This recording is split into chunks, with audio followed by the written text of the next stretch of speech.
And Dr. Ted Spears, who joins us this morning, he's a great testament to Mama Marie's cooking and gravy and biscuit. You like gravy and biscuit, Dr. Ted? Absolutely. I was raised on that. There you go. There you go. Hey, the Sylacauga Magic and Marble Festival is upon us, and let's turn the clock back. It seemed like forever ago, but in 2020, when COVID first hit, it caused us some problems as well with the Magic of Marble. We got it going now, though. We got it going now, and what we did, we knew, and we talked to the people in Montgomery at the State Arts Council, and they said, try to do something to continue it.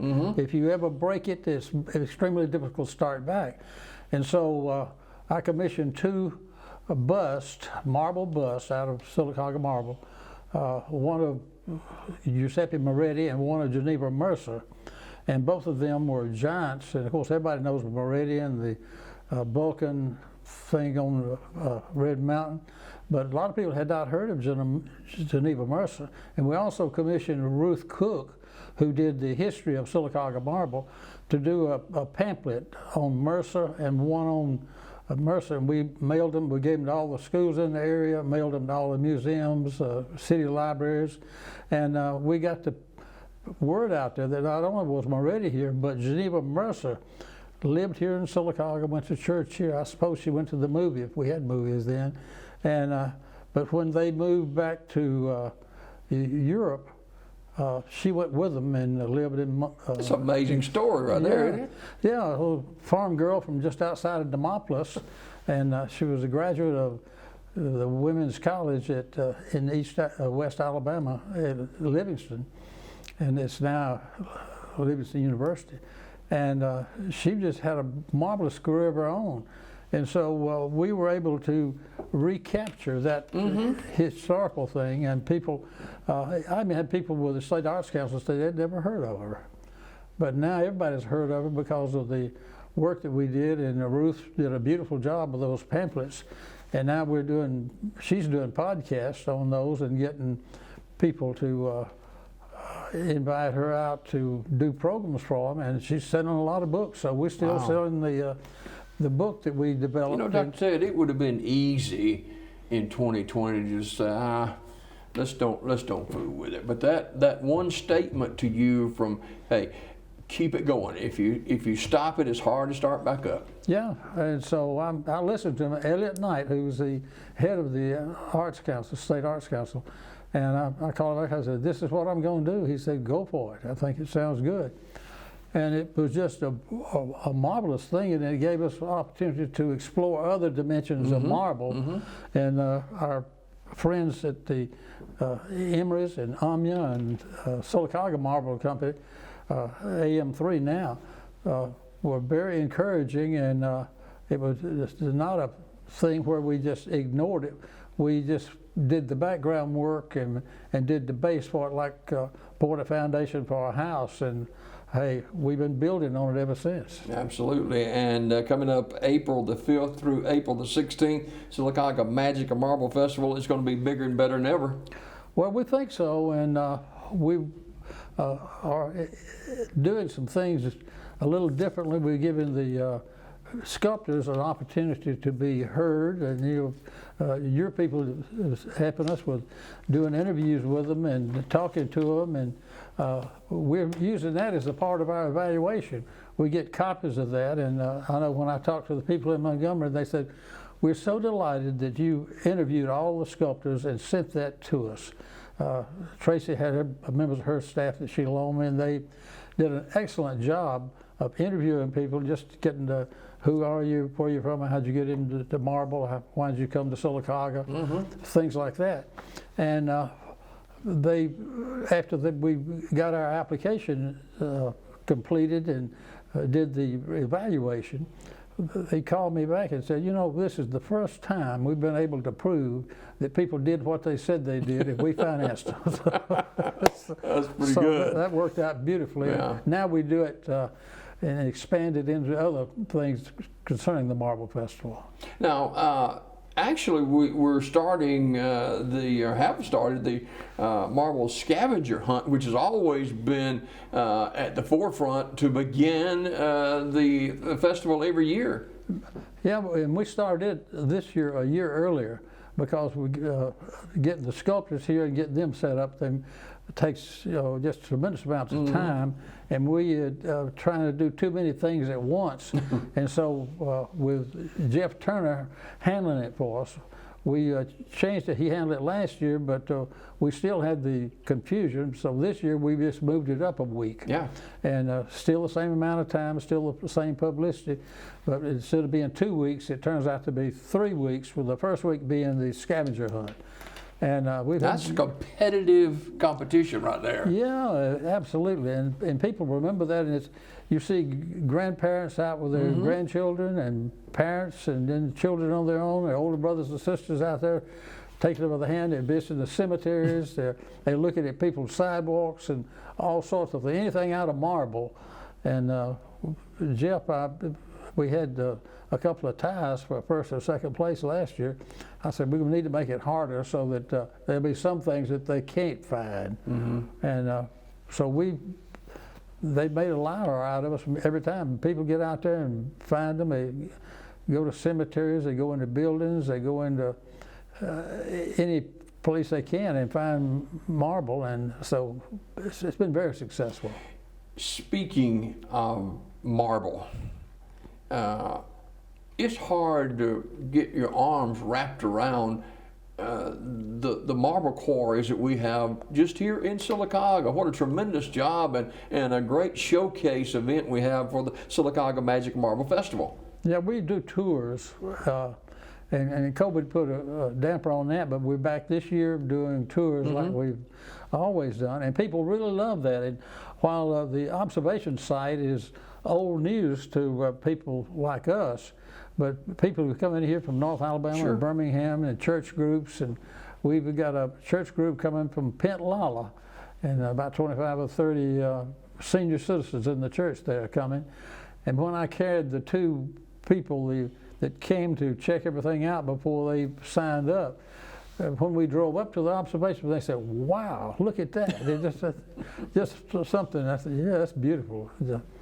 But it gives us a dimension. It gives us some things to do, and it enables people to shop downtown, to use the restaurants, and we appreciate the merchants supporting us, and so we keep expanding. And I talked to Jeff the other night. He got some new ideas about what we can do to create more interest, and so all that points to the fact that the mission of the Marble Festival is to recreate the magic of marble through its artistic, its commercial, and its industrial components, and we're able to do that. And you take Emirates, for example. In addition to being a good supporter, or a big supporter of the Marble Festival, they donated that land to us to have the observation site so that people could come and see the hole and what have you.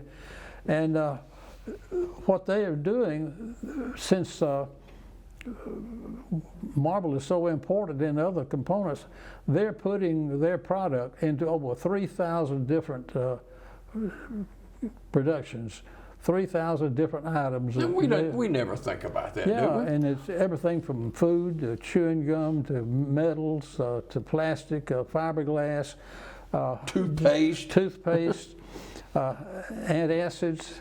That's why if you work at the quarry, you never have upset stomach. That's right. You breathe it in. But that has just been wonderful for them and for us, and it's brought national as well as international attention to Sylacauga. No doubt about it. Ted Spears is our guest this morning. Sylacauga's Magic of Marble Festival, April the 5th through the 16th. And, when do things begin to really crank up in downtown Sylacauga over at Bluebell Park? Well, that will be it'll start the 3rd. Even though we don't start till the 5th, well, the 3rd's on Sunday. We'll start Monday the 4th. And the tents will go up the weekend before, which is the end of this week. This Friday and Saturday, the tents will go up, and we'll start bringing in the equipment. The city street department works very closely with us. Reed Calfrey and his people. Without them, it would be impossible for us to do a good job. But they not only are able to help us get set up and moving along, but they're good ambassadors, talking to people, and when the people come in and meet with them, and it's just something that will be of value and draw attention to downtown Sylacauga. Well, all of it, but especially downtown. You can help me on this. The number of years that we've had the Marble Festival, but I remember when it started and the sculptures were on Norton Avenue. It wasn't at beautiful Central Park, however. No, that was, and I appreciate those people lending us things. I know that there was an automobile repair shop there, and some other things, and we didn't realize that inside the warehouse they were using that there'd be so much marble dust. Yep.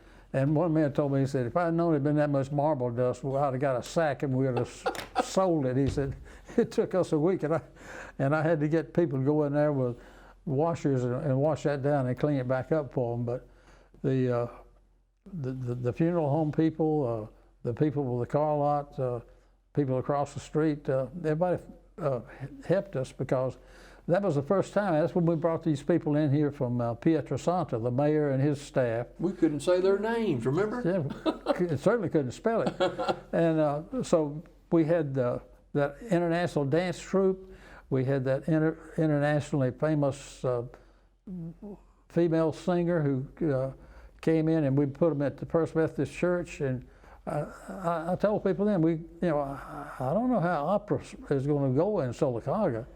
And we had tickets printed up so we could do it. We didn't know whether we'd have a good crowd or not. We had already had a decent crowd for the international dance group, but that night at the Methodist Church, we had over 750 people to show up. And the people in Italy just blown away that a small town like this could have a crowd in for the dance ballet that we had at the high school, but to have the beautiful female singer to turn out that many people. And fortunately, we had people from Montgomery, and I got a note right before we started, and it was from Al Head, who at that time was head of the State Arts Council. He said, don't you think that you ought to give me an opportunity to say a few words to these people? He wasn't going to speak if we didn't have any, but he was thrilled to death that we had turned out that many people and for that international exposition. So we picked the thing that was the most natural for us. Although singing and dancing is extremely important, we support every facet of that we can. But we had marble, and we realized and at one time Sylacauga was known as the Marble City, so we were able to bring back that name and that slogan. So everything else is just history over the 14 years that we've been doing it. You know, Dr. Ted, back 14 years ago, if we just didn't mess it up, it would be good. You talk about sculptors that have come through over those 14 years, and who's going to be here this year as well. Yeah, and the interesting thing that the people from the State Arts Council asked me, said, do you know any sculptors? I said, well, the Quarries have had a few, and we had one or two that lived here, but they're gone. So I don't, but now I've got a whole list of them. Over the 4 years. We had about 30 to 35 every year. Some of them are the same ones, but we've got a list. If anybody in the State Department wants to know how many sculptors there are, we got them. Now, the sculptor we're showcasing here, he's a featured sculptor this year, right? Yeah, that's the young man. He's about 34 years old, and we had him scheduled for the year that we had the COVID delay, and then he waited till this year to come, so we've had him on hold for 2 years, so the third time's the charm. And he is one of the best trained. He's been to the greatest art schools in England and France, as well as Italy. And we're looking forward to having him. We haven't had anyone with the experience and the academic background that he's had. Yeah, and there's male and female sculptors going to be here. Yeah, absolutely. We have a couple from North Alabama, a couple of women in the Montgomery area, some from Auburn University, And it's just really these people are coming out of the woodwork, and people have great talent. And we've been able to have one person, a fellow by the name of Billy Reynolds from Tennessee. He was a national winner at wood carving. And he came here, and the first year that he came, he was able to make the transition from wood to marble in just a 2-week period. And he probably sold one of the most expensive pieces we had. I think it was about $6,500. Wow. And it thrilled him up, and he's been back every year. So I guess so. he's found his market, and now he's still doing his wood, but he's doing as much marble than he's ever done. And we have strong friendships with the different people from down at Titus, and so it's one of those things. And all of this has been the result of marble, and this is Etta Mutinella, and this is the foot. This one, people said, what is the importance of the foot? In Italian folklore, when God created man, he made the foot first, and then the rest of the body came on up, because he expected the man to go and tell the story about religion and what have you, and you have to have feet to do that. There you go. There you go. Dr. Ted Spears with us this morning, Silicaca Magic and Marble Festival. It takes a lot of boots on the ground to pull this off too, doesn't it? Absolutely. And this has been a unique community. We've had a Marble Festival committee. The Arts Council was with us from the very beginning when we talked to the people to do this, and they helped finance the trip so that we could send the mayor and Connie to Mayor Sam Wright and his wife Connie to Pietrasanta to represent Silicaca.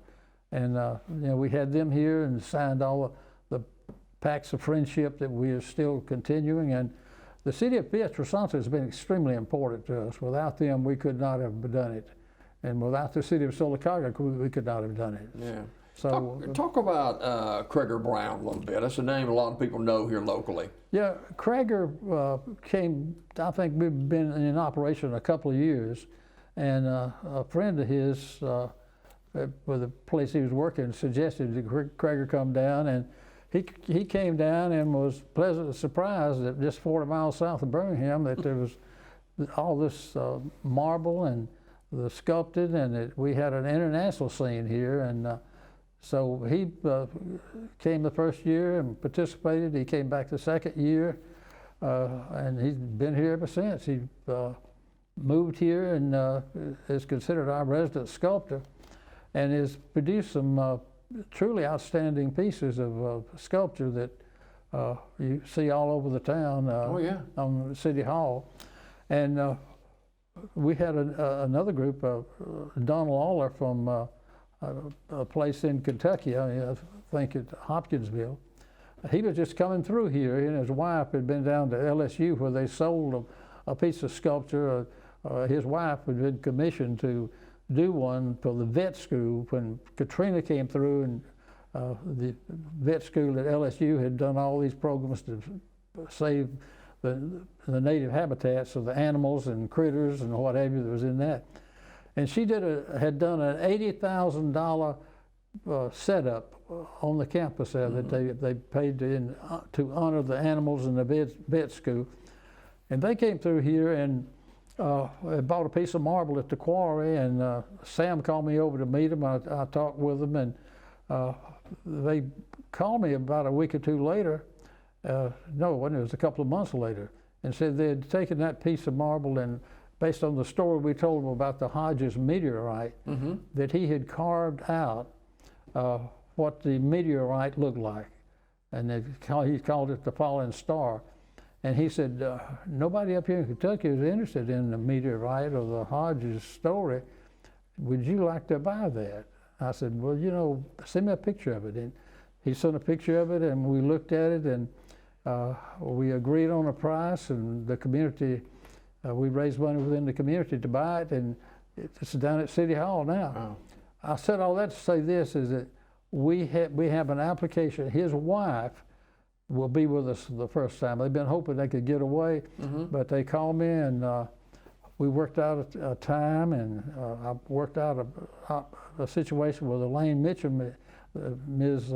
Lawler's going to stay with her during the festival, and so all sorts of wonderful people here, and wonderful people in Kentucky and Tennessee and Georgia and Texas. Just really wonderful. And we do have a number of people like Krager from around Alabama that's getting active in it. So we've had people from the University of Alabama, the former dean of the college at UAH in Huntsville, and he's been here every year.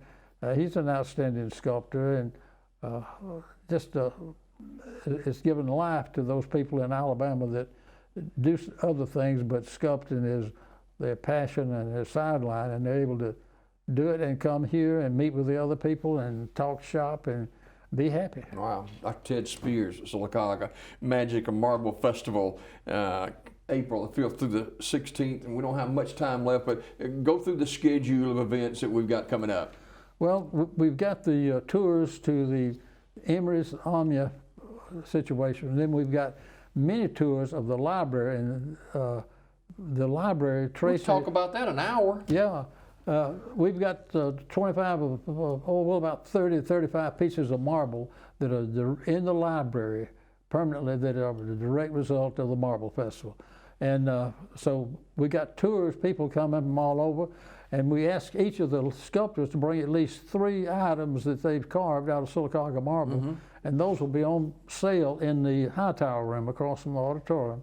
And we usually sell it out every year, and we have the people that they see an item. If Jimmy Dale Abrams has carved this particular piece, we send them down there to talk to Jimmy Dale, and they buy it and talk to it. And something about being able to talk to the person who created it makes it worth more, and people are more willing to buy and purchase things. And so, hey, they not only get a free piece of marble that we provide for them, but they get an opportunity to sell their wares and pay their debts for their hobby or their livelihood. And you can actually go on site to Central Park and watch the sculptors do their work. Yeah, we encourage that, and so we got tours, and we've got people that will talk to them and help them and direct them around, and so that's wonderful. I know that we got Bill Campbell, I mean not Bill, but Robert Campbell, who has been working with us, and he's a great greeter and can tell people all about the town and the county and the world. And David Curry has been working with him in the last few years, and David has been extremely valuable to us. He's a talker, isn't he? Yeah, absolutely. And so we've used that, and then we've developed with the Arts Council, they man the sale room for us. And so we get everybody connected and working with it, and all to make people aware of what a wonderful place Sylacauga is, and to attract people as tourists. But one extremely important thing, 5 out of the last 7 major industries that come to Sylacauga came here because of marble. Wow. And so that brings in jobs, that's quite an economic impact, and that's another reason they're not just being good citizens, it helps them because it puts the word out there that Sylacauga is a unique place where they work with the artistic, the commercial, and the industrial properties called marble. And I know that you want to applaud the city of Sylacauga for their support. The fact of the matter, it's more than applause. There's no way for us to do it without the city of Sylacauga. And starting with Mayor Sam Wright and the council at that time, and coming through Heigl and the city council now, without exception, they have gone overboard to help us because they see what it can do to the reputation of Sylacauga. All right, now before we go, right quick, got about a minute to go. The first sculptor will be here when? The first sculptor will be here on Tuesday. A lot of them come in on Monday night, that's the 3rd, and they'll be, well, on the 4th. I'm trying to stay away from the Sunday. They'll be in here on Monday the 4th, real late, and they'll be setting up shop on Tuesday, and then Tuesday and Wednesday, there'll be sculpting.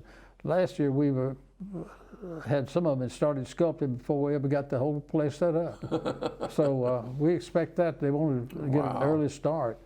So they'll be starting on Tuesday. Will be a full day and a full blast. And we encourage people to come out and visit with us and talk to the sculptors and ask questions and visit the library and look at the sales room. All right, very quickly before we go, there's people from other parts of the state of Alabama watching this morning. How could they get in touch with you guys? Well, call the B.B. Comer Library or go online and the Sylacauga Marble Festival, and they'll get to our website and the library's website, and we'll get back in touch with them, answer any questions.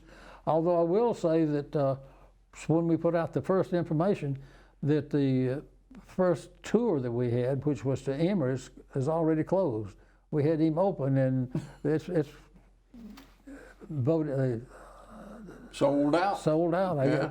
It's free. But I started to say sold out, but it's a free trip, and that's already filled up, and we have a waiting list. And then the second one, I know we'll have a lot of people, but the rest of them, the internal things, we got people that's coming from all over, bringing people from the churches, the different clubs, like the Pentlala group from the Baptist Church in Pentlala, and we have the retired teachers group from Tuscaloosa come in, and I have one of the sculptors scheduled to speak to them. It's an Ollie's group where it's retired educators go back to college, but take courses only they want, and they do tours and what have you. All right. Dr. Ted Spears, our guest this morning. The Magic of Marble Festival coming up April 5th through the 6th.